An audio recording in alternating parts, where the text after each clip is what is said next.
నేను నిజామాబాద్ రూరల్ మండలం గుండా గ్రామ పంచాయతీ సర్పంచ్ అంకల గంగాధర్. మా గుండారం పరిధిలో గతంలో 7 సంవత్సరాల క్రితము గ్రామ పంచాయతీలు బైఫర్కేషన్ చేసినప్పుడు మా గ్రామ పంచాయతీలో ఉన్న శ్రీనగరు బైఫర్కేషన్ జరగడం జరిగింది. మా గ్రామాల్లో ఉన్న సర్వే నంబర్లు ఇండస్ట్రీలు సుమారుగా ఒక 10 ఇండస్ట్రీలను శ్రీనగర్ గ్రామ పంచాయతీ వారు మా గ్రామ పంచాయతీ ట్యాక్స్ను వసూలు చేయడం జరిగింది.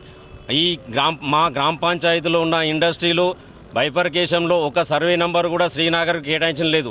శ్రీనగర్కి కేటాయించిన సర్వే నెంబర్లోని వాళ్ళ ట్యాక్సులు వసూలు చేసుకోగలని మేము మా గ్రామ పంచాయతీ పాలక వర్గం తరఫున మేము మా కలెక్టర్ గారిని విన్నపం చేయడం.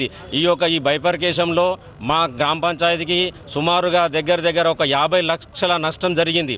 మా గ్రామ పంచాయతీ గత పాలకుల్లో చేసిన నిర్లక్ష్యం వల్ల ఈరోజు ఇంత నష్టం జరిగింది. ఇప్పటికైనా కానీ మేము ఇచ్చిన మెమోరాండంతో కలెక్టర్ గారు మంచి స్పందన ఇచ్చారు. రేపు డిపిఓ గారు పంపించి త్వరలోనే మీ పరిష్కారం శాశ్వతంగా పరిష్కారం చేస్తానని చెప్పేసి కలెక్టర్ గారు మాకు విన్నపం చేయడం జరిగింది.